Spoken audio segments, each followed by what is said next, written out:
Ito na mga say og soy. Ito na po yung nabibili ko. Apat na parisan na sapatos at isang badminton. Hinayupak naman ito. Paldong-paldo talaga sila sa akin. Tapos ako na naman, tagilid na ako nito. Buslot pa yung bulsa ko. Ang hirap talaga maging lola. Syempre, sabi ko naman, dalawa lang apo ko yung bibilhan ko. At syempre, umagsina pa talaga yung 5. Kaya yun, kaya para pair ang laban, binilhan ko na lang talaga sila ng 7. Yung isa baby pa, nakaikyas ako doon. So ngayon, nagbubuk na ako ng rides ko pa uwi. So nandito talaga ako.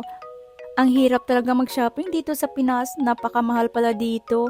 So finally, ito na yung nabili ko, ang carton. Hinahanap-hanap ko si kumparing Victor. Sabi nila, peace out na daw yung kumparing Victor. At ito na talaga yung latest. So kaya ito yung nabili ko. Badminton pa lang, buslot na yung bulsa ng inday nyo.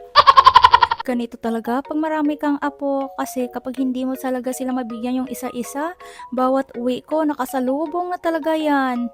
Tapos nag-aabang sa maleta kung ano mayroon sila, ganon. Hito na, nandito na ako sa car. Grabe, puwis na puwis yung inday nyo. Nanimahong giti na talaga yung inday nyo. Yung damit ko pa ulit-ulit lang kasi limited lang talaga yung damit na dala-dala ko. Yung sinigurado ko yan yung pang business meeting. Dalawa lang palang parisan yung pang extra ko. Muna na yung literal na kasabihan, nanimahong giti na talaga yung enday nyo. Ewan ko ba, napakakuripot ko sa sarili ko, pero galante ako pagdating sa mga apo ko.